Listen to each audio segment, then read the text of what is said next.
Hello and good morning to everyone दोस्तों। कैसे आप लोग? स्वागत करता हूं मैं आपका आपके अपने platform Avan IAS YouTube channel पे। आज हम लोग 27 ऑफ दिसंबर, इसे 27 कर लेना, ठीक है। तो 27 ऑफ दिसंबर के कुछ करंट अफेयर्स देखेंगे। 26 दिसंबर तक के करंट अफेयर्स हम लोगों ने देख लिए हैं और कुछ क्वेश्चन भी मैंने आपको दिए थे टेलीग्राम चैनल पे, उसे भी आज हम लोग सॉल्व करेंगे, ठीक है। तो स्टार्ट करें। 27 ऑफ दिसंबर के करंट अफेयर्स आज हम लोग देखने वाले हैं, बट उससे पहले 26 दिसंबर के करंट अफेयर्स देखेंगे और ये सारे इंपॉर्टेंट टॉपिक्स आज हम लोग कवर करने वाले हैं। तो देखते हैं एक एक करके। पहला क्वेश्चन जो आपको टेलीग्राम चैनल का नाम @A1IS पे जाओगे तो आपको मिल जाएगा A1IS ऑफिशियल से, और आप वहां पे जाके ये सारे इंपॉर्टेंट क्वेश्चन जो कि आपके प्रीवियस करंट अफेयर्स 26 दिसंबर के करंट अफेयर्स से निकले हुए हैं, सारे करंट अफेयर्स को आप सॉल्व कर सकते हैं, ठीक है। तो पहला क्वेश्चन देखिए क्या है। पहला क्वेश्चन है कि Manu Bhaker and Sarabjot Singh Olympians from 2024 Paris games are related to which sport, ठीक है। मनु बकीर और सुरभजीत सिंह कौन से स्पोर्ट से रिलेट करते हैं? तो आप इसका करेक्ट आंसर है शूटिंग। ये चीज आपको ध्यान रखना है, ठीक है। ये तो इजी क्वेश्चन था, है ना। ये भी पूछा जा सकता है कि इनका कौन से गेम में था, शूटिंग में था और 10 मीटर एयर पिस्टल में था, दोनों का ही ये चीज आपको ध्यान रखना है, ठीक है। 10 मीटर एयर पिस्टल में ही था, है ना। मनु बकीर के बारे में मैंने आपको क्या बताया था कि इन्होंने टोटल 2 ब्रॉन्ज मेडल लेके आई हैं, ये आपको ध्यान रखना है। एक तो ये सिंगल लेके आई हैं अकेले खुद से, और एक ये सुरभजीत सिंह के साथ मिलकर लेके आई हैं, ये आपको ध्यान रखना है, ठीक है। तो सारे कंडीशंस को आपको ध्यान रखना होगा। और मनु बकीर ने इतिहास भी रचा है ना। एक ही सिंगल एडिशन ऑफ ओलंपिक्स में 2 मेडल लेने का इतिहास। पहली इंडिया की फीमेल फीमेल ओलंपियन है जो जिन्होंने ये कारनामा करके दिखाया है, इसलिए आपको मनु बकीर का नाम ध्यान रखना है, ठीक है। दोनों ही कहाँ से बिलोंग करते हैं? दोनों ही हरियाणा से बिलोंग करते हैं। हो सकता है सुरभजीत सिंह का कहीं और दे दे, तो आप इस चीज को थोड़ा सा ध्यान रखोगे, ठीक है। तो चीजें आई थिंक आपको समझ में आ रही होगी किसके बारे में, मनु बकीर के बारे में एंड सुरभजीत सिंह के बारे में। इस बार भी ओलंपियंस में से एक का क्वेश्चन आ चुका है ऑलरेडी, है ना। किनका आया था आपको बताइए? 57 केजी वाला जो क्वेश्चन था, अमन शहरावत था ना उनका नाम, उनसे रिलेटेड क्वेश्चन आ चुका है रेसलिंग से। तो वैसे ही क्वेश्चन आने के चांसेस बहुत ही ज्यादा होते हैं, तो आपको ध्यान रखनी है। मनु बकीर एंड सुरभजीत सिंह से आप समझ चुके होंगे। सेकंड क्वेश्चन देखते हैं, who is the current chairperson of SEBI security and exchange board of India. लगातार बहुत ज्यादा कंट्रोवर्सी में रही है पूरे साल, है ना। अभी भी उनको समन कर दिया गया था लोकपाल द्वारा, ये चीज मैं ऑलरेडी आपको बता चुका हूँ, ठीक है। को समन करा गया था, तो अभी कौन है सेबी की चेयरपर्सन? इसका करेक्ट आंसर है माधवी पुरीबुच, ये आपको ध्यान रखेंगे। ये 2022 में चेयरपर्सन बनी थी और ये सेबी की फर्स्ट वुमेन चीफ है, ये आपको ध्यान रखना है, ठीक है। तो सारी कंडीशंस आप ध्यान रखेंगे। सेबी का गठन कब हुआ था? 1988 में हुआ था, है ना। और फिर इसको 1992 में स्टैट्यूटरी बॉडी बना दी गई थी। ये चीज आप ध्यान रखेंगे, ठीक है। तो सारी चीजें आप समझते हुए चलोगे। माधवी पुरीबुच के बारे में सारी चीज समझ में आ चुकी होगी। लोकपाल ने अभी इनको समन किया कि आओ भाई अपना बयान दो, क्योंकि आपके खिलाफ कई सारी कंप्लेन आ रही है, ठीक है। लोकपाल क्या होता है इसके बारे में भी मैं आपको बता चुका हूँ, तो ये सारी चीजों को आप कवर करते हुए चलेंगे। नेक्स्ट क्वेश्चन देखते हैं। नेक्स्ट क्वेश्चन है, who has recently been sworn in as the Lokpal of India. अभी रिसेंटली लोकपाल ऑफ इंडिया कौन बने हैं? उसका करेक्ट आंसर है एएम खानविलकर। ये चीज आपको ध्यान रखनी है। एएम खानविलकर अभी रिसेंटली कौन बने हैं? ये बने हैं लोकपाल ऑफ इंडिया, ये आपको ध्यान रखना है, ठीक है। बहुत ज्यादा चांसेस है कि आपके क्वेश्चन में ये पूछा जाए, ठीक है। लोकपाल बहुत ही ज्यादा इंपॉर्टेंट पोस्ट है, मैं बता रखा हूँ, है ना। करप्शन को इन्वेस्टिगेट करती है। करप्शन के लिए आप एक तरीके से ओम्बुड्समैन बॉडी इसको मान सकते हो, सबसे अपर बॉडी मान सकते हो। ये चीज आपको ध्यान रखना है, ठीक है। तो एम खानविलकर क्या थे? ये पहले सुप्रीम कोर्ट के जज थे, अब इनको लोकपाल ऑफ इंडिया बना दिया गया है। ये सारी चीज आपको क्लियर है। एक और चीज ध्यान रखेंगे, इस बार बीपीएससी में तो इनके बारे में नहीं पूछा गया, ठीक है, बट शायद पूछा भी गया, पता नहीं, मेरे को ध्यान नहीं आ रहा। पर बहुत सारे जो भी आपके एग्जामिनेशन आने वाले हैं, जो भी यूपीपीसी से जो भी एग्जामिनेशन दोगे, ठीक है, उसमें कहीं ना कहीं आपको ये देखने को मिलेगा एम खानविलकर से, ठीक है। यूपीपीसीएस का तो भी एग्जामिनेशन हुआ है, प्रीलिम्स का काफी टफ आया था, तो आपको सारी चीजें जो मतलब इजी से लेकर टफ तक का पढ़ते हुए चलना पड़ेगा, ठीक है। नेक्स्ट देखते हैं, Which of the following countries does not share a border with the Mediterranean Sea? Mediterranean sea के साथ मैंने बता रखा है। कई बार इस टाइप के क्वेश्चन हमें देखने को मिलते हैं प्रीलिम्स में, है ना। जो भी आप पीसीएस का प्रीलिम्स दे दो, इस टाइप के क्वेश्चन आते रहते हैं ना। कल मैंने आपको मेडिटेरेनियन सी के बारे में बताया था, है ना। और उसके आसपास कुछ कंट्रीज के नाम भी बताए थे। मैंने कहा था जो भी बड़ी कंट्रीज आपको दिख रही है, सिर्फ उनके नाम आप याद कर लो, बहुत ज्यादा इंपॉर्टेंट है आपके एग्जाम के परस्पेक्टिव से, ठीक है। छोटी कंट्रीज भूल जाओ, बड़ी कंट्रीज तो कम से कम याद कर लो। उसमें मैंने आपको दिखाया था कि इजिप्ट बॉर्डर लगा रहा था, स्पेन बॉर्डर लगा रहा था, टर्की बॉर्डर लगा रहा था, पर पोर्टुगाल का बॉर्डर नहीं लगा हुआ था। ये चीज आपको ध्यान देनी थी, ठीक है। पोर्टुगाल बॉर्डर शेयर करता है किसके साथ? स्पेन के साथ, है ना। और इन दोनों को क्या कहा जाता है? इन दोनों को मिला के कहा जाता है आइबेरियन पेनिसुला, ये आपको ध्यान रखनी है, ठीक है। इस तरीके से चीजों को थोड़ा कवर करते हुए चलोगे तभी समझ में आएगी। पोर्टुगाल का बॉर्डर मेडिटेरेनियन सी के साथ नहीं लगता और ये क्वेश्चन आ सकता था, तो आपको ध्यान रखना है। करेक्ट आंसर इसमें क्या होगा? करेक्ट आंसर इसमें होगा सी इज द करेक्ट आंसर, ये चीज आपको ध्यान रखनी है, सी इज द करेक्ट आंसर, ठीक है। इस तरीके से आप चीजों को कवर करते हुए चलोगे। फोर्थ क्वेश्चन भी बिल्कुल सही हो गया हमारा। अब लास्ट क्वेश्चन देखते हैं। Which organisation ministry of the government of India is going to set up shelters for cattle, ठीक है। कैटल के लिए शेल्टर्स कौन सी ऑर्गेनाइजेशन बनाने वाली है? तो इसका करेक्ट आंसर है national highway authority of India. इसके बारे में मैंने आपको बता दिया था कि हाईवेज के साइड में शेल्टर्स होंगे, ठीक है, स्ट्रे कैटल्स के, जो भी कैटल है, ताकि उनको बचाया जा सके एक्सीडेंट होने से। ये चीज आपको ध्यान रखनी है, ठीक है। तो ये सारी चीज समझ चुके होंगे। ये 5 क्वेश्चन हम लोगों ने देख लिए। 5 मोस्ट इंपॉर्टेंट क्वेश्चन बनते हैं कल के करंट अफेयर्स से, ठीक है। पूरे करंट अफेयर्स देखने हैं तो आप जाके पुराने लेक्चर्स देखेंगे, सारी चीजें कवर होगी। करंट प्लस स्टैटिक मिक्स करके हम लोगों ने पढ़ रखा है, ठीक है। करंट को स्टैटिक से मिक्स करके पढ़ा रखा है, तो ये चीज आपको ध्यान रखनी है। अब हम लोग आज के लेक्चर 27 ऑफ दिसंबर के लेक्चर को देख रहे हैं। पहला टॉपिक क्या है? फॉर्मर सुप्रीम कोर्ट जज V Rama Subramanian appointed national human right commission chairman, ठीक है। पहले जो सुप्रीम कोर्ट के जज थे, ठीक है, इनको अब एनएचआरसी का चेयरमैन बना दिया गया है, ये आपको ध्यान रखना है, ठीक है। नेशनल ह्यूमन राइट कमीशन का चेयरमैन बहुत ही इंपॉर्टेंट पोस्ट है, ये आपको ध्यान रखनी है।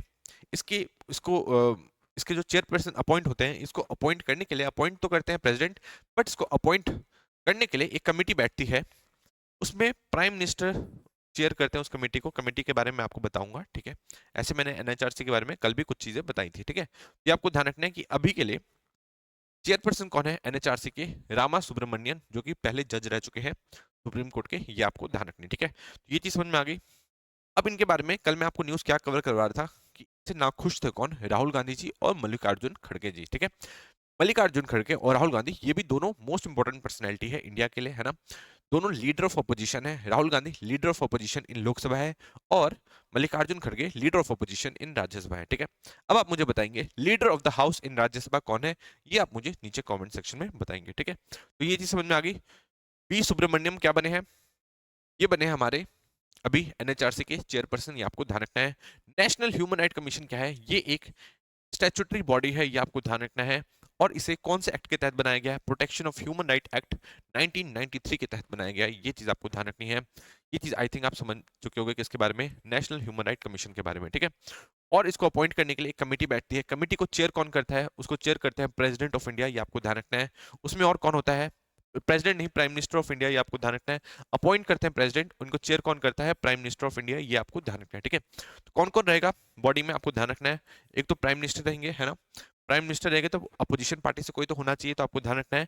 लीडर ऑफ अपोजिशन रहेंगे, ठीक है। लीडर ऑफ अपोजिशन दोनों ही रहेंगे, लोकसभा वाले भी और राज्यसभा वाले भी, ये आपको ध्यान रखना है। ये स्पेशल है इस कमेटी में, है ना। और कौन है? और है स्पीकर, स्पीकर ऑफ लोकसभा, है ना।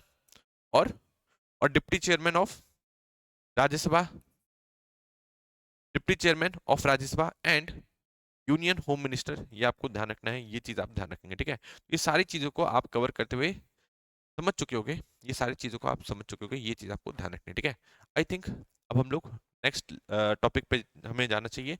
सारी चीज हम लोगों ने कवर कर लिया। नेक्स्ट है no detention policy scrapped, no detention policy scrapped how Punjab race, ठीक है। तो अभी हुआ क्या है, आपने बचपन में सुना होगा, जब आप पढ़ाई कर रहे थे तो आपने पहले बचपन में सुना होगा, है ना, कि पहले क्या था कि पहले बच्चों को स्कूल में फेल कर दिया जाता था, ठीक है। फिर आपने एकदम से स्कूल को बीच में ही सुना होगा कि अब जो फेल करने वाली जो पॉलिसी थी उसे सरकार ने रद्द कर दिया, है ना। तो उसे कहते थे नो डिटेंशन पॉलिसी, मतलब हम किसी भी बच्चे को फेल नहीं होने देंगे, ठीक है। नो डिटेंशन पॉलिसी मतलब हम किसी बच्चे को रोकेंगे नहीं, डिटेन करके नहीं रखेंगे किसी एक क्लास के अंदर, ठीक है।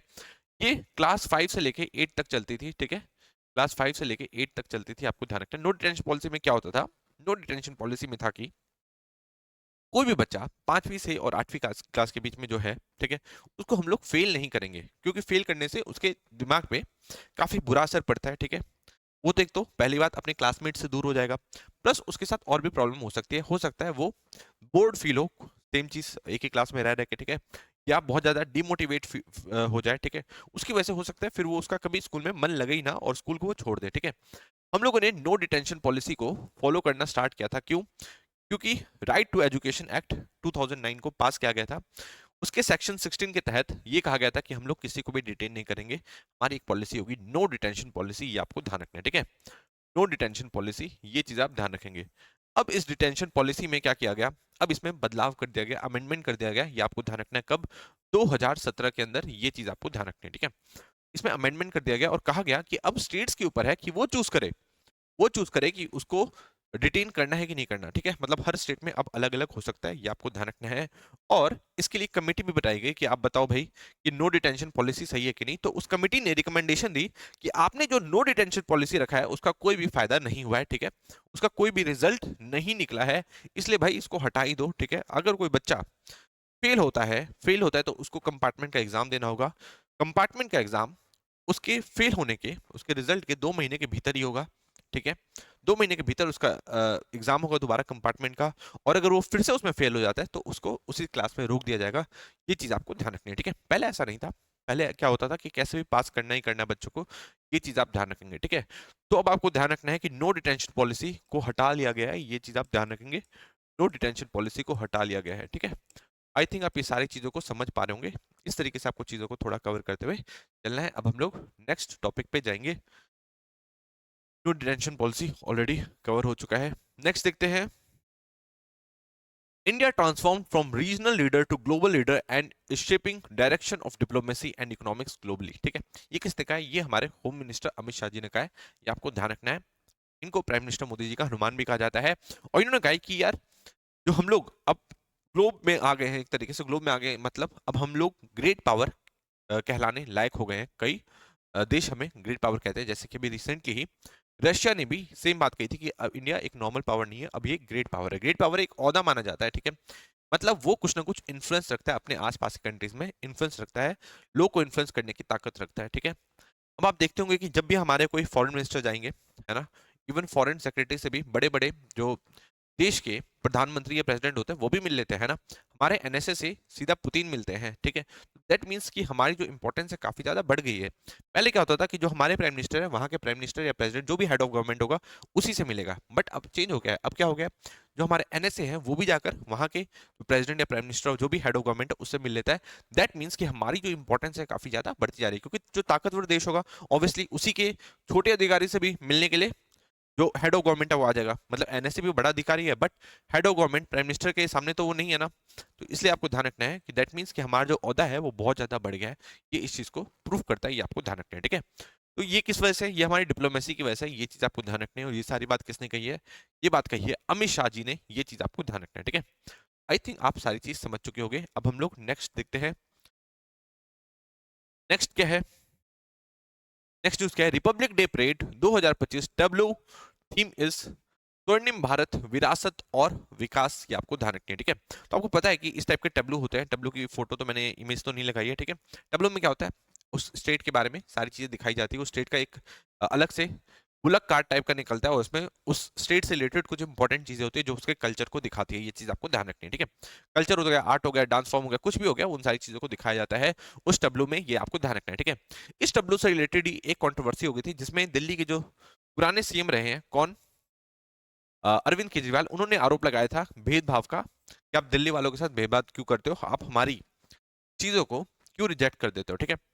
तो क्योंकि उन्होंने सारी चीज लगता है पढ़ी नहीं या जानबूझ के वो पॉलिटिक्स कर रहे थे, उनको ये बात पे ध्यान देना चाहिए था कि हर साल हर स्टेट की टब्लू नहीं निकलती, ठीक है।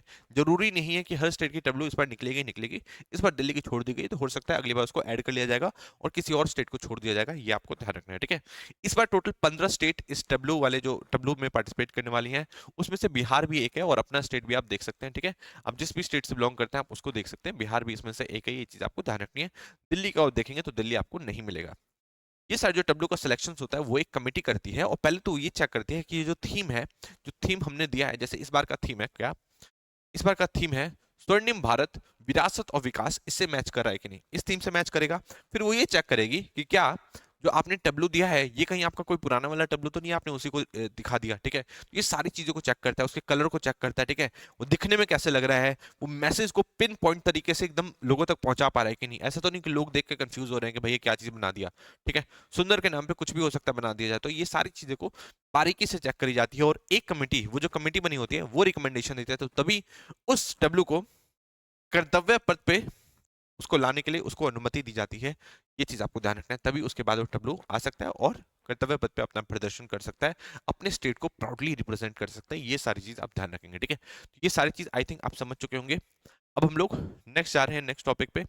डब्ल्यू वाली कंट्रोवर्सी मैं ऑलरेडी आपको बता चुका हूं, ये सारी चीज आपको ध्यान रखनी है। इसके बारे में आप ध्यान रखेंगे कि बहुत सारी चीजों को देखा जाता है, जैसे कि रिपीटेटिव आइडियाज तो नहीं है ना, स्पेशल अटेंशन दिया गया है कि नहीं डिटेल्स पे, ठीक है। बहुत सारी चीजों के ऊपर, फॉर्म्स क्या है, टेक्सचर क्या है, फ्लो रिदम क्या है, प्रोपोर्शन क्या है, बैलेंस क्या है, सारी चीजों को देखे। ऐसा नहीं समझना कि जो अच्छा दिख रहा है उसी को चूज कर लिया जाए, ठीक है। अच्छी बहुत सारी चीजें देखी जाती है, बट उसका एकदम साइंटिफिकली उसको देखा जाता है कि क्या वो जो मैसेज देना चाहता है वो लोगों तक पहुंच पा रहा है कि नहीं, क्योंकि इस डब्ल्यू के थ्रू मैसेज भी दिए जाते हैं। ये चीज आप ध्यान रखेंगे, ठीक है। कल्चर को भी शो किया जाता है, ये सारी चीज आप ध्यान रखेंगे। अब हम लोग नेक्स्ट टॉपिक पे जाएंगे। नेक्स्ट है Asia development bank to provide $500 million loan to support sustainable infrastructure projects in India, ठीक है। सस्टेनेबल इंफ्रास्ट्रक्चर प्रोजेक्ट क्या होता है, जो कि काफी ज्यादा सस्टेनेबल रहे, मतलब वो एनवायरमेंट से रिलेटेड कहीं ना कहीं रहे, ये आपको ध्यान रखना है, ठीक है। अब एशियन डेवलपमेंट बैंक है, उसने 500 मिलियन लोन दिया है किसको, $500 million लोन दिया है किसको, इंडिया को, ये आपको ध्यान रखनी है, ठीक है। क्वेश्चन क्या आएगा, क्वेश्चन क्या आएगा कि अभी रिसेंटली एशिया डेवलपमेंट बैंक ने $500 million का लोन दिया है कौन सी कंट्री को, फॉर सस्टेनेबल इंफ्रास्ट्रक्चर प्रोजेक्ट्स के लिए, ठीक है। तो आपको ध्यान रखना है इंडिया को दिया, हो सकता है ऑप्शन में पाकिस्तान दिखे तो आपको लगेगा यार पाकिस्तान का ही काम है, हर से सबसे मांगता रहता है, तो उसने ही मांगा होगा। तो आपको ध्यान रखना है यार ये सस्टेनेबल इंफ्रास्ट्रक्चर प्रोजेक्ट के लिए, ठीक है। तो इंफ्रास्ट्रक्चर तो यार ऑब्वियसली पाकिस्तान तो नहीं बनाएगा, उसकी तो ये हालत ही नहीं है, कौन, इंडिया बनाएगा, तो आप इंडिया उस टाइम लिंक कर सकते हैं, ये आपको ध्यान रखना है, ठीक है। ये सारी चीजों को आप कवर करते हुए चलेंगे। इंडिया को $500 million का लोन मिला है किसकी तरफ से, एशिया डेवलपमेंट बैंक की तरफ से, ये सारी चीज आप ध्यान रखेंगे, ठीक है। अब एशिया डेवलपमेंट बैंक को कब बनाया गया था, 19 दिसंबर 1966 को बनाया गया था, ये आपको ध्यान रखना है। कौन से ट्रीटी के बाद बनाया गया था, ये चीज आप ध्यान रखेंगे, ठीक है। कौन से एग्रीमेंट के बाद बनाया गया था, ये चीज आप ध्यान रखेंगे 1966 में। और इसके बारे में आप क्या ध्यान रखेंगे कि इसका हेडक्वार्टर कहाँ पे है, इसका हेडक्वार्टर है मनीला फिलीपींस में, ये चीज आपको ध्यान रखनी है, ठीक है। फिलीपींस जब नजर आ जाएगा तो आप फिलीपींस पे आई थिंक आप टिक नहीं लगाएंगे, आप सोचेंगे फिलीपींस में किसका ही हेडक्वार्टर होगा, तो आपको ध्यान रखना है कि मनीला फिलीपींस में ही, मनीला क्या है, कैपिटल है फिलीपींस की, और यहीं पे एशियन डेवलपमेंट बैंक का क्या है, एशियन डेवलपमेंट बैंक का कैपिटल है, ये आपको ध्यान रखना है, ठीक है। ये सारी चीज आप समझ चुके होंगे। अब हम लोग नेक्स्ट लेक्चर पे जाएंगे, नेक्स्ट टॉपिक पे जाएंगे। नेक्स्ट टॉपिक क्या है, India shines at junior world pencak silat championship, ये आपको ध्यान रखना है। इनका नाम है world junior world pencak silat championship, कहाँ पे हुई, अबू धाबी में हुई है, ये आपको ध्यान रखना है। ये इसका 20वां एडिशन था और इसमें नुसरत फातिमा ने एक तरीके से सिल्वर मेडल को गेन किया है और हमारे देश का नाम रोशन किया है, ये आपको ध्यान रखना है, ठीक है। नुसरत फातिमा जी जो है ये कहाँ से बिलोंग करती हैं, ये कारगिल से बिलोंग करती हैं, और इन्होंने एक तरीके से हमारे देश को काफी प्राउड फील कराया है, हमारे लिए सिल्वर मेडल लेके आई हैं, ये सारी चीज आप ध्यान रखेंगे। अब हम लोग नेक्स्ट टॉपिक की तरफ आगे बढ़ेंगे। नेक्स्ट टॉपिक क्या है, Bangladesh seeks Hasina extradition, no comment says government, ठीक है। तो अब फॉर्मली, पहले तो आप सुन रहे होंगे कि सिर्फ लीडर्स या फॉर्मल एडवाइजर्स जो थे या उनके जो एडवाइजर्स थे वो इंटरव्यू में ये सारी चीज बोलते थे कि हम लोग को शेख हसीना को वापस दे दो, ठीक है। बट अब फॉर्मली बांग्लादेश द्वारा ये आस्क बोला गया है कि आप शेख हसीना को हमें दे दो। इंडिया ने अभी तक कोई भी कमेंट करने से मना किया है, ये आपको ध्यान रखना है, ठीक है। इंडिया और बांग्लादेश की जो ट्रीटी है, इंडिया बांग्लादेश की जो ट्रीटी है वो कब साइन हुई थी, ये साइन हुई थी 2013 में, ये चीज आपको ध्यान रखनी है, ठीक है। इंडिया यूएसए की पूछ लेगा तो आपको ध्यान रखना है, ये चीज मैंने आपको एक बार पहले ही बताई थी। इंडिया यूएसए की पूछ लेगा तो कब हुई थी, 1997 में, ठीक है। और इंडिया रशिया की पूछ लेगा तो, इंडिया रशिया की पूछ लेगा तो कब हुई थी, 1998 में, ये चीज आप ध्यान रखेंगे। और इंडिया रशिया हो गया, इंडिया यूके आपसे पूछ लिया जाएगा तो 1992, इंडिया यूके 1992, ये चीज आपको ध्यान रखनी है। और अगर इंडिया और कनाडा पूछ लिया जाए, इंडिया और कनाडा पूछ लिया जाए तो आपको ध्यान रखना है 1987, ये सारी चीज आप ध्यान रखेंगे, ठीक है। इंडिया बांग्लादेश की 2013 में है, बट अब देखो बांग्लादेशी लोग पढ़ते तो है नहीं, आपको पता ही है ना, पढ़ाई लिखाई में उनका थोड़ा सा तंग मामला है, तो उनको ये पता नहीं है कि जो भी, अगर कोई भी पॉलिटिक्स की वजह से, आप अपने इंटरनल पॉलिटिक्स की वजह से अगर किसी को एक्स्ट्राडाइट करना चाहते हो प्रोसिक्यूशन के लिए, तो हम लोग उसको मना कर सकते हैं, ये आपको ध्यान रखना है। ये किस में कहा गया है, ये जो हम लोगों ने एक्स्ट्राडिशन ट्रीटी साइन की थी उसी के अंदर क्लॉज है, ये आपको ध्यान रखना है, ठीक है। एक और चीज है जो आई थिंक आपको अभी तक नहीं पता होगा, मैं आपको नया बताना चाहता हूँ कि अगर इंडिया चाहे तो इस एक्स्ट्राडिशन ट्रीटी को खत्म भी कर सकता है और 6 महीने के अंदर यूनिलैटरली, मतलब अकेले इंडिया इस एक्स्ट्राडिशन ट्रीटी को खत्म कर देगा, ये चीज आपको ध्यान रखनी है। ये सारी चीज माई टीटी के टाइम पे डिसाइड हो गई थी, ये सारी चीज आपको ध्यान रखना है, ठीक है। तो शेख हसीना को एक तरीके से बचाने का वो रास्ता है। नेक्स्ट देखते हैं, नेक्स्ट न्यूज, नेक्स्ट न्यूज है, नेक्स्ट है parliament panel to hold first meet on one nation one election on January 8, ठीक है। तो 8 जनवरी को मतलब नए साल पे वन नेशन वन इलेक्शन से रिलेटेड पहली मीटिंग होगी, आपको ध्यान रखना है, पार्लियामेंट्री पैनल की, ये आपको ध्यान रखना है, ठीक है। तो मैंने आपको क्या बताया था अभी तक? मैंने आपको बताया था कि पार्लियामेंट के अंदर टेबल कर दिया गया है one nation one election bill, है ना, जो कि बहुत इंपॉर्टेंट है हमारे देश के लिए। इसके तहत जो इलेक्शंस होंगे, एक ही बार में तीनों लेवल के इलेक्शंस हो जाएंगे, लोकल गवर्नमेंट के भी और स्टेट गवर्नमेंट के भी और नेशनल गवर्नमेंट के भी, ये आपको ध्यान रखना है, ठीक है। कौन से बिल के तहत? 129th कॉन्स्टिट्यूशनल अमेंडमेंट बिल के तहत, ये चीज मैं आपको बता रखा हूँ। इसको टेबल किसने किया था पार्लियामेंट में, लोकसभा में? पहली बात तो आपको ध्यान रखना है कि लोकसभा में पार्लियामेंट वो टेबल किया गया है, और किसने किया है? अर्जुन राम मेघवाल ने, ये आपको ध्यान रखना है, अर्जुन राम मेघवाल ने टेबल किया है, ये आपको ध्यान रखना है, ठीक है। तो ये टेबल कर रहे हैं, इन्होंने टेबल किया है। ये कहाँ से बिलोंग करते हैं? ये बीकानेर कॉन्स्टिट्यूंसी से बिलोंग करते हैं, राजस्थान के। ये चीज आप ध्यान रखेंगे, ठीक है। ये सारी चीज आपको समझ के चलना है। इस बार भी कॉन्स्टिट्यूंसी रिलेटेड क्वेश्चन क्योंकि आ रखा है, ठीक है। तो one nation one election bill को टेबल किया गया, तो इसे एक ज्वाइंट पार्लियामेंट्री कमेटी के पास भेज दिया गया था, जिसमें टोटल कितने मेंबर्स थे? अराउंड 38-39 मेंबर्स थे, ये आपको ध्यान रखना है, ठीक है। तो इस पैनल की ही नई मीटिंग कब होगी? पहली मीटिंग कब होगी? 8 जनवरी को होगी, आपको ध्यान रखना है। इस पार्लियामेंट्री कमेटी को हेड कौन कर रहा है? इसको हेड कर रहा है पीपी चौधरी, ये आपको ध्यान रखना है, पीपी चौधरी, ये आपको ध्यान रखना है, जो 3 बार के सांसद है, ये आपको ध्यान रखना है, ठीक है। ये सारी चीजों को आपको कवर करते हुए चलना है। आई थिंक 2014 में पहली बार सांसद बने थे, फिर लगातार ही जीतते हुए आ रहे हैं वहां से, ये आपको ध्यान रखना है, ठीक है। अब हम लोग नेक्स्ट टॉपिक पे जाएंगे। नेक्स्ट टॉपिक है Ajay Bhalla named new Manipur governor, Arif Mohammad Khan shifted to Bihar, ठीक है। तो इनको आप जानते होंगे, ये कौन है? ये है अजय भल्ला साहब, ये आपको ध्यान रखना है, ठीक है। अजय भल्ला साहब है। अब इनके बारे में आप ध्यान रखेंगे कि ये एक इंडियन, ये हमारे इंडियन एडमिनिस्ट्रेटिव सर्विस के ऑफिसर रह चुके हैं, ये आईएएस ऑफिसर रह चुके हैं। कौन से बैच के? 1984 बैच के आईएएस ऑफिसर रह चुके हैं, ये आपको ध्यान रखना है, ठीक है। ये हमारे लॉन्गेस्ट सर्विंग होम सेक्रेटरी में से एक है, 5 साल तक इन्होंने सर्व किया, ठीक है। बहुत सारे बिल, जैसे कि कॉन्स्टिट्यूशनल अमेंडमेंट बिल 2019 वाला, ठीक है, सीए 2019 वाला, ये सारी चीज इन्हीं के रहते भर में आया है, ये आपको ध्यान रखना है। अब इनको, क्योंकि अभी रिसेंटली रिटायर हो गए हैं, तो अब इनको मणिपुर भेज दिया गया है, वहां का गवर्नर बना के, ये आपको ध्यान रखना है, ठीक है। तो गवर्नर भी एक बहुत इंपॉर्टेंट पोस्ट, आपको पता ही है। सेक्रेटरी के बाद रिटायर होकर सीधा गवर्नर बन गए, कहाँ के? वो भी आपको ध्यान रखना है, मणिपुर में। अभी लगता है मणिपुर के सिचुएशन को हैंडल करेंगे गवर्नर रहते हुए, ये आपको ध्यान रखना है, ठीक है। अभी मणिपुर के सीएम कौन है? बीरेन सिंह, इनके बारे में तो आपको पता ही है। मणिपुर में कुकी और मैथी का विवाद चल रहा है, आई थिंक इनको अब एक तरीके से इनडायरेक्टली अब ये उसको भी सॉल्व करने की कोशिश करेंगे, कहाँ पे? मणिपुर में, ये आपको ध्यान रखना है, ठीक है। जैसे कि एक सोल्जर कभी भी ऑफ ड्यूटी नहीं होता, वैसे ही कुछ अच्छे अच्छे आईएएस ऑफिसर भी कभी भी ऑफ ड्यूटी नहीं होते, ठीक है। तो वो मतलब उसके बाद भी काम करते ही रहेंगे, एक तरीके से गवर्नर के तौर पे काम करेंगे, मणिपुर को के जो प्रॉब्लम है उसको सॉल्व करने की कोशिश करेंगे, ये आपको ध्यान रखना है, ठीक है। तो समझ में आ गया कि अभी रिसेंटली क्वेश्चन आएगा कि मणिपुर में रिसेंटली नए गवर्नर कौन बने हैं, तो ये नाम आपको ध्यान रखना है, अजय भल्ला, ये चीज आपको ध्यान रखना है, ठीक है। ये पहले कौन थे? ये पहले हमारे होम सेक्रेटरी रह चुके हैं, ये आपको ध्यान रखना है, और ये 5 साल तक होम सेक्रेटरी के पद पे रहे हैं, आपको ध्यान रखना है। ये कौन है? ये 1984 बैच के आईएएस ऑफिसर है, ये चीज आपको ध्यान रखना है। इनका कार्डर कौन सा था? इनका कार्डर था मेघालय वार्डर कार्डर, ये आपको ध्यान रखना है। ये आसाम मेघालय कार्डर से बिलोंग करते हैं, ये सारी चीज आप ध्यान रखेंगे, ठीक है। आई थिंक आप ये सारी चीजों को समझ पा रहे होंगे।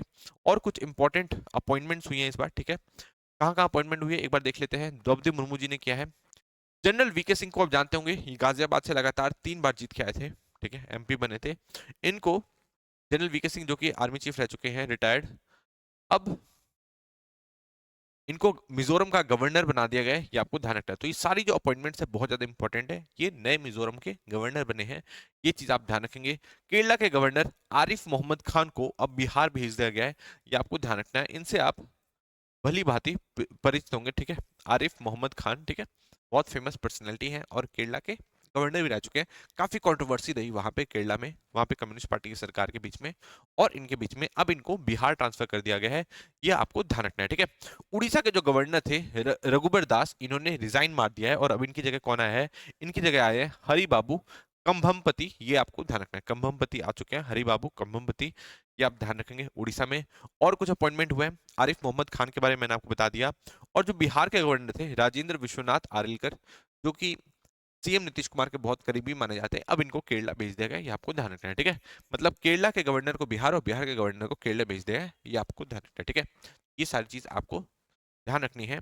जनरल वीके सिंह के बारे में मैंने बता दिया, मिजोरम के मिजोरम के बन गए हैं वो गवर्नर। और मैंने आपको बताया अजय भल्ला के बारे में, जो कि होम सेक्रेटरी रहे और मणिपुर के अब गवर्नर रह चुके हैं। ये आपको ध्यान रखना है, ठीक है। तो ये सारी चीज हम लोगों ने कवर कर ली। अब हम लोग नेक्स्ट लेक्चर पे जाएंगे। नेक्स्ट लेक्चर क्या है, नेक्स्ट टॉपिक क्या है, इसके बारे में देख लीजिए। अभी देखो, अभी अजय भल्ला साहब ने रिटायरमेंट ली, तो अब उनकी जगह कौन बने, गोविंद मोहन। आप ये नाम ध्यान रखेंगे, ठीक है, गोविंद मोहन। गोविंद मोहन क्या बन गए, ये हमारे अब होम होम सेक्रेटरी बन चुके हैं। ये आपको ध्यान रखना है, मतलब सीधा डायरेक्टली किसको रिपोर्ट करते होंगे, होम मिनिस्टर को रिपोर्ट करते होंगे गोविंद मोहन जी। ये चीज आप ध्यान रखेंगे, ठीक है। ये देखते हैं, आगे देखते हैं। नेक्स्ट है UN secretary general pays tribute to brigadier Amitabh Jha. Amitabh Jha, इनके बारे में आपने सुना होगा। ये कौन थे, ये United nation peace keeping force में अपनी सेवा दे रहे थे। ये आपको ध्यान रखना है, ठीक है। इंडियन आर्मी पर्सनल है, ऑफिसर है। ब्रिगेडियर आशुतोष झा की मौत हो गई। ऐसा नहीं कि इनको गोली लगी थी, नहीं, बिल्कुल नहीं, गोली नहीं लगी इनको, मेडिकल कंडीशन की वजह से इनकी मौत हो गई है, आपको ध्यान रखना है। ये गोलन हाइट में भी थे, ये आपको ध्यान रखना है, ठीक है। गोलन हाइट किसके बीच में प्रॉब्लमेटिक है, गोलन हाइट एक डिस्प्यूटेड रीजन है, किसके बीच में, इजराइल और सीरिया के बीच में। ये वहां पे भी इनको भेजा गया था, आपको ध्यान रखना है। अब इनकी मौत हो चुकी है, तो यूएन सेक्रेटरी जनरल के, यूएन जो सेक्रेटरी जनरल है, जो कि कौन है, जो कि है एंटोनियो ग्यूटेरेस, जिनके बारे में मैंने आपको बताया था, जिसको इसराइल ने अभी अपने देश में आने से मना भी कर दिया था कि अगर ये आ गए तो हम इनको अरेस्ट कर लेंगे, ठीक है। फिर बैन लगा दिया गया था। तो एंटोनियो गुटेरेस ने इनको एक तरीके से अपनी श्रद्धांजलि दी है, ये आपको ध्यान रखना है, ठीक है। United nation peace keeping force में इंडिया अपने बहुत सारे जो जवान है भेजता है, और हम लोग कौन से नंबर पे भेजते हैं वो आप मुझे नीचे कमेंट सेक्शन में बताएंगे। तीसरा नहीं तो चौथा नंबर में से एक है, ये आप मुझे नीचे कमेंट सेक्शन में बताएंगे। पहले नंबर पे आप सोच रहे होंगे कि इंडिया है, बट आपको ध्यान रखना है पहले नंबर पे इंडिया नहीं है, नेपाल है। ये चीज आपको ध्यान रखनी है, ठीक है। तो इस सारी चीजों को आप थोड़ा सा कवर करते हुए चलोगे। अमिताभ झावक के बारे में आप समझ चुके होंगे, अब ये नहीं रहे, ये आप ध्यान रखेंगे, ठीक है।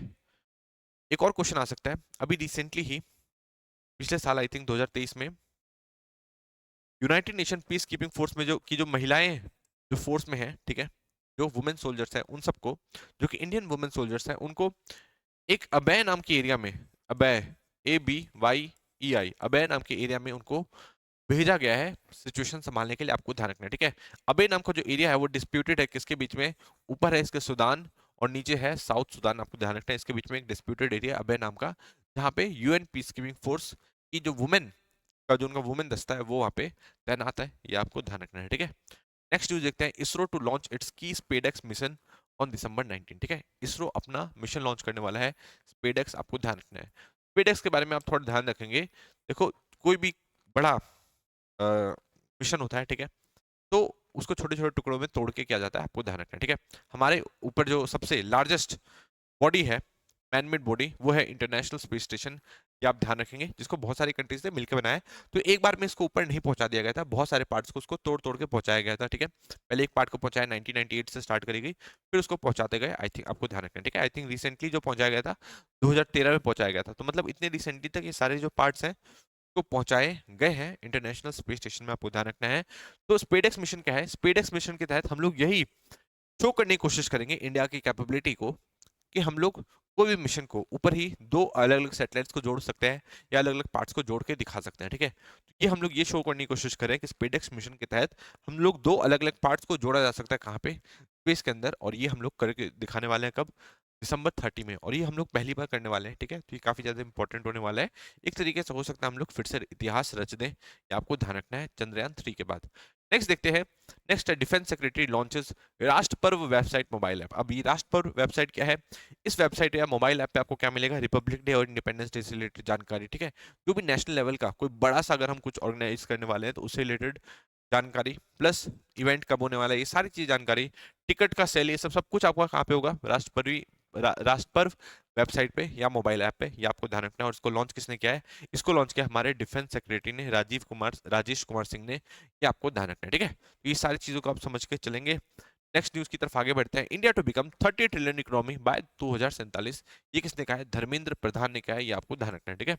धर्मेंद्र प्रधान ने कहा है। अभी हम लोग 4 ट्रिलियन डॉलर्स की इकोनॉमी, आपको ध्यान रखना है कौन से नंबर की है, आप मुझे नीचे कमेंट सेक्शन में बताएंगे। और हम लोग 30 ट्रिलियन डॉलर की इकोनॉमी बनने की कोशिश कर रहे हैं, कब तक, 2047 तक, ये आपको ध्यान रखना है, ठीक है। इस तरीके से आप चीजों को थोड़ा सा कवर करते हुए चलोगे।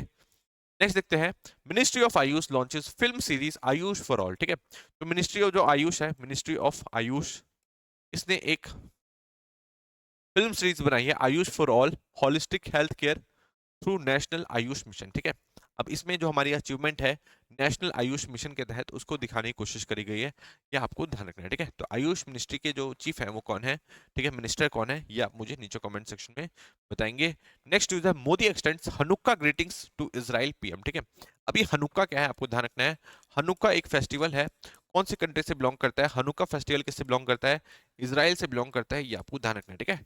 इजराइल से हनुक्का फेस्टिवल बिलोंग करता है, ये आप ध्यान रखेंगे। जैसे इसको हनुक्का फेस्टिवल को सिटी ऑफ ये फेस्टिवल ऑफ लाइट्स कहा जाता है, ये आप ध्यान रखेंगे। इसे क्या कहा जाता है, फेस्टिवल ऑफ लाइट्स कहा जाता है, ये चीज आप ध्यान रखेंगे, ठीक है। जैसे इंडिया में फेस्टिवल ऑफ लाइट कहा जाता है दिवाली को, तो वैसे ही हनुक्का कहा जाता है कहाँ पे, हनुक्का फेस्टिवल कहा जाता है फेस्टिवल ऑफ लाइट्स कहाँ पे, इजराइल में। ये चीज आपको ध्यान रखना है। इसमें जो वहां के लोग हैं वो क्या करते हैं, वो इस टाइप से कैंडल जलाएंगे, मैं आपको दिखा देता हूँ। इस टाइप से कैंडल जलाते हैं, क्योंकि इसको इसका जो कैंडल है, क्योंकि इसी दिन आज से बहुत पहले उनके टेम्पल के अनुसार, उनके जो भी मंदिर वंदिर जो भी रहा होगा उसके अनुसार कहा जाता है कि 8 दिन तक एक दिया जिसमें बिल्कुल भी एक दिन का भी तेल नहीं बचा था, वो दिया 8 दिन तक जलता रहा। कब, जब मक्काबियन रिवॉल्ट हो रहा था उस टाइम, ठीक है। तो इस चीज को बहुत ज्यादा होली मानते हैं वो, और 8 दिन का ये हॉलीडे मनाया जाता है, इसी वजह से ये आपको ध्यान रखना है। हनुक्का फेस्टिवल किससे रिलेटेड है, इजराइल से रिलेटेड है। क्वेश्चन ऐसे आ सकता है, क्वेश्चन क्या आएगा कि हनुक्का फेस्टिवल कौन सी कंट्री से रिलेटेड है, तो आपको ध्यान रखना है कि इजराइल से रिलेटेड है। ये चीज आप ध्यान रखेंगे। इस टाइप से क्या बोलते हैं, कैंडल्स जलाए जाते हैं पूरे परिवार द्वारा, इजरायली लोग द्वारा, ज्यूज लोगों द्वारा, ये चीज आप ध्यान रखेंगे, ठीक है। नेक्स्ट है प्रेसिडेंट टू कन्फर्म प्रधानमंत्री राष्ट्रीय बाल पुरस्कार टू 17 चिल्ड्रन ऑन दिसंबर 26, ठीक है। तो आज मतलब 26 तारीख को क्या क्या था, जो प्रेसिडेंट है उन्होंने बाल पुरस्कार को दिया, किसको, टोटल 17 चिल्ड्रन को, ये आपको ध्यान रखना है, ठीक है। ये जो 17 चिल्ड्रन हैं ये 5 साल से 18 साल के बीच में ही होंगे, ये आपको ध्यान रखना है। इस पुरस्कार की एक कंडीशन है कि 5 साल से 18 साल के बीच के ही होने चाहिए, ये आपको ध्यान रखना है, ठीक है।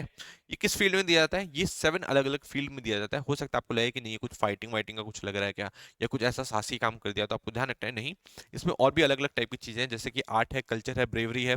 आर्ट है, कल्चर, किसी को, सबको ब्रेवरी याद आता है, कल्चर आर्ट याद नहीं रहता होगा, ठीक है। तो आपको ध्यान रखना है। इवन एनवायरनमेंट है, इनोवेशन है, साइंस एंड टेक है, सोशल सर्विस है और स्पोर्ट्स भी है, ये आपको ध्यान रखना है।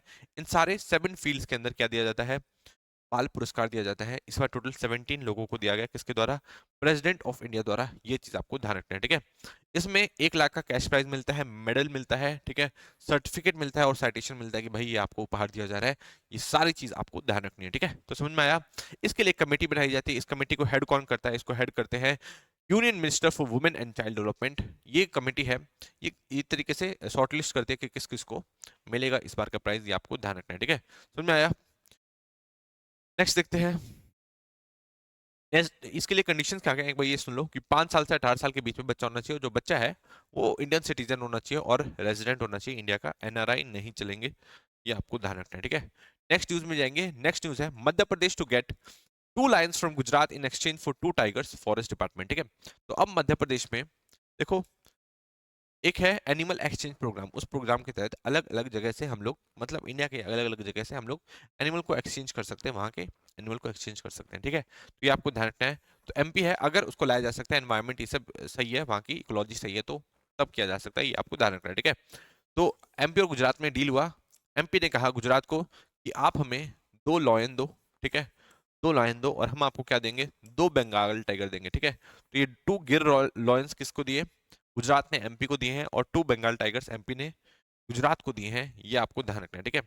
ये जो 2 लायन है कहाँ पे आएंगे, वन विहार नेशनल पार्क में आएंगे, कहाँ पे, जो कि कहाँ पे, मध्य प्रदेश में। तो क्वेश्चन ये भी आ सकता है वन विहार नेशनल पार्क कहाँ पे रिलेटेड है, तो मध्य प्रदेश में रिलेटेड है, मध्य प्रदेश से रिलेटेड है, ये आपको ध्यान रखना है, ठीक है। ये जो दोनों लॉयन आ रहे हैं कहाँ से आ रहे हैं, ये आ रहे हैं सक्करबॉग जूलॉजिकल पार्क जूनागढ़ से आ रहे हैं, ये आपको ध्यान रखना है। और जाएंगे कहाँ पे, वन विहार नेशनल पार्क जो कि एमपी में है, ये आपको ध्यान रखना है। और सक्करबॉग जूलॉजिकल पार्क कहाँ पे है, ये है गुजरात में, ये आपको ध्यान रखना है, ठीक है। तो सारी चीजों को आप थोड़ा सा कवर करते हुए चलोगे। नेक्स्ट है ₹900 crore spent on resettling resettling Bru migrants in Tripura Amit Shah ji ने कहा है, ठीक है। तो अमित शाह जी एक कहीं बयान दे रहे थे, तो उसमें उन्होंने बीच में कहा कि अभी रिसेंटली हम लोगों ने अभी तक 900 करोड़ रुपए खर्च दिए किसके ऊपर, ताकि जो ब्रू माइग्रेंट्स थे, ठीक है, जो ब्रू एक जाति आप समझ लो, ठीक है, जैसे कि अभी मणिपुर में कुकी और मैती का विवाद चल रहा है, तो वैसे ही ब्रू को भी उनकी जगह से डिस्प्लेस कर दिया जाता विवाद की वजह से, क्योंकि उनके ऊपर काफी अत्याचार हुआ। तो हम लोगों ने 900 करोड़ रुपए खर्च किए ताकि इनको फिर से रिहेबिलिटेट किया जाए वहीं पे, ये आपको ध्यान रखना है, ठीक है। जो जनजाति है ये अलग अलग स्टेट्स में है, जैसे कि मिजोरम में फैली हुई है, त्रिपुरा में फैली हुई है, ये सारी अलग अलग जगह में फैली हुई है, ये आपको ध्यान रखना है। टोटल इसके 40,000 मेंबर को हम लोगों ने फायदा देने की इस बार कोशिश की है, 900 करोड़ रुपए इनके ऊपर खर्च किए हैं, ये आपको ध्यान रखना है, ठीक है। 27 साल पहले इनके ऊपर काफी ज्यादा वायलेंस हुआ था, उसकी वजह से इनको अपनी जगह छोड़ के जानी पड़ी थी, ये आपको ध्यान रखना है। इसलिए अब उसके बाद से वो बहुत ज्यादा बुरी कंडीशन में रह रहे थे, ठीक है। अच्छा पानी पीने के लिए नहीं रहता, कुछ भी अच्छा उनके पास नहीं था, ठीक है। तो अब हम लोग उनको 1.5 लाख दे रहे हैं ताकि हाउस का कंस्ट्रक्शन किया जा सकते, किया जा सके। 4 लाख दे रहे हैं उनको, फाइनेंशियल सपोर्ट दे रहे हैं, और हर महीने 5,000 रुपए दे रहे हैं अगले 24 महीने तक, ताकि वो अपने आप को मतलब फाइनेंशियली इम्बैलेंस ना हो जाए, वो अच्छी तरीके से सारी चीज़ों को हैंडल कर पाए, फाइनेंशियली स्टेबिलिटी को मेंटेन कर पाए, ये चीज़ आपको ध्यान रखनी है, ठीक है। ये सारी चीज़ आई थिंक आपको समझ में आ रही होगी। ब्रू माइग्रेंट समझ में आ चुका होगा। नेक्स्ट बिहार से रिलेटेड न्यूज़ आ रहा है, न्यूज़ है नक्सल अटैक को अभी रोका गया है, कहाँ पे, औरंगाबाद बिहार में, ठीक है। सेम इसी टाइप की न्यूज आई थी पिछली बार भी, मतलब जो औरंगाबाद है बिहार का, नक्सल प्रभावित है, आपको ध्यान रखना है। कहाँ पे है, बिहार के आपको साउथ में मिलेगा, ठीक है, बिहार के आपके साउथ में मिलेगा, यहाँ पे औरंगाबाद में। तो औरंगाबाद में ही यहाँ की जो लोकल पुलिस थी, ठीक है, मदनपुरा पुलिस स्टेशन, इस एरिया में ही क्या मिला है, आईईडी मिला है, जिसको यहाँ की पुलिस ने और सीआरपीएफ के जवानों ने ढूंढ निकाला और उसको डिफ्यूज कर दिया, ये आपको ध्यान रखना है। मतलब जो हमारे सीआरपीएफ के जवान है उनको मारने की कोशिश की गई थी। नेक्स्ट न्यूज, अटल हेल्थ फेयर, तो आपको ध्यान रखना है अटल हेल्थ फेयर कहाँ लगाया गया है, यूपी में लगाया गया है, ठीक है।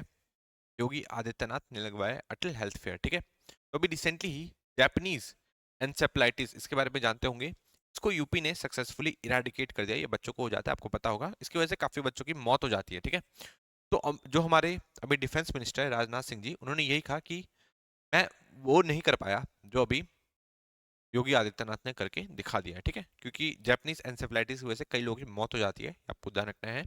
तो राजनाथ सिंह है वो भी यूपी से जुड़े रहे हैं, आपको पता ही है, और अब वो डिफेंस मिनिस्टर है, तो वही कह रहे हैं कि योगी आदित्यनाथ ने कमाल का काम कर दिया, उन्होंने एक तरीके से जापानीज एनसेफलाइटिस को जड़ से खत्म कर दिया, कहाँ पे, यूपी के अंदर, ये चीज आपको ध्यान रखनी है, ठीक है। नेक्स्ट न्यूज देखते हैं, नेक्स्ट न्यूज क्या है। नेक्स्ट न्यूज है, it is clarified that no such scheme has been notified, Delhi WCD department says Mahila Samman Yojana announced by Kejriwal non existent, ठीक है। तो भी कमाल का काम हुआ है, अरविंद केजरीवाल जो कि पहले चीफ मिनिस्टर रह चुके हैं किसके, दिल्ली के, इन्होंने एक योजना का नाम लिया, योजना का नाम बताया महिला सम्मान योजना अनाउंस, ठीक है।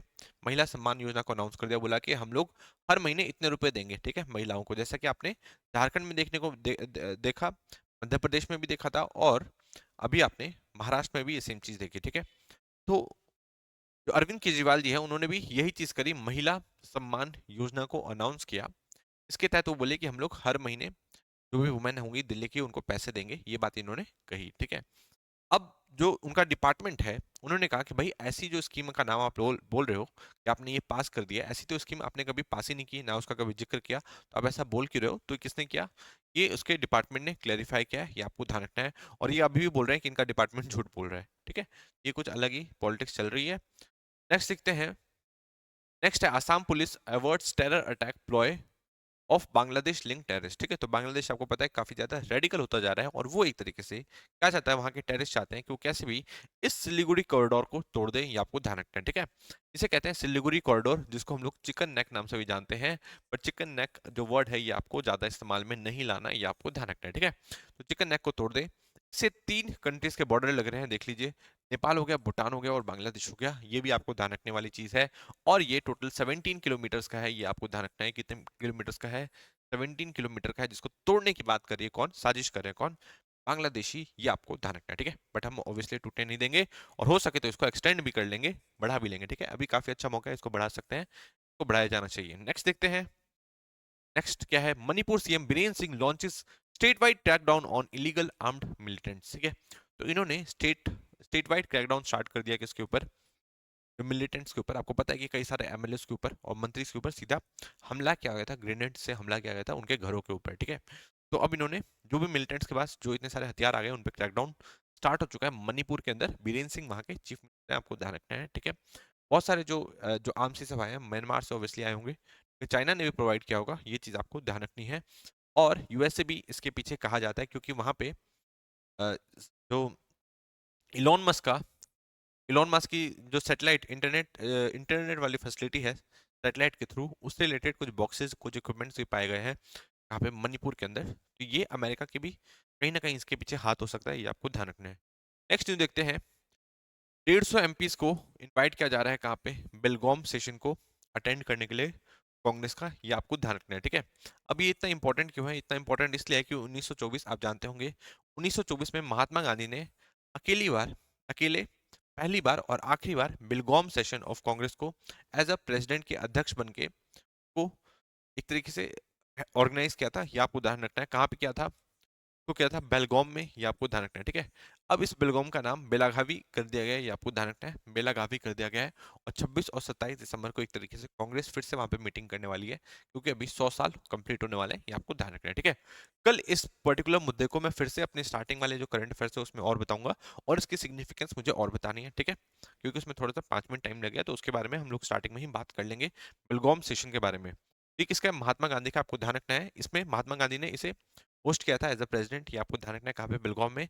इसका अब नाम बेलागावी हो चुका है, कहाँ पे? कर्नाटका में, ये चीज आपको ध्यान रखना है, ठीक है। तो अब एक तरीके से 26-27 तारीख को जो कांग्रेस है वो उस हर जगह पे जानने वाली है जहाँ पे महात्मा गांधी ने अपने स्पीचेस दिए, और जो भी जो हिस्टोरिकल प्लेसेस हैं बेलगाम में, ये सारी चीज आप ध्यान रखेंगे, ठीक है। अब बेलागावी उसका नाम है, ये सारी चीज आप ध्यान रखेंगे। इसी के साथ हम आज की वीडियो को समाप्त करते हैं, है ना। कल इसके आगे के टॉपिक्स को उठाएंगे, और जो लास्ट टॉपिक है महात्मा गांधी से रिलेटेड, विलगॉम सेशन से रिलेटेड, इसको हम लोग इसका थोड़ा स्टैटिक पार्ट भी देख लेंगे, ठीक है। क्वेश्चंस आपको टेलीग्राम पे मिलेंगे, आप उसे सॉल्व करेंगे, और नेक्स्ट हम लोग फिर देखने वाले हैं, ठीक है। इसी के साथ आज की वीडियो को समाप्त करता हूँ। Thank you so much.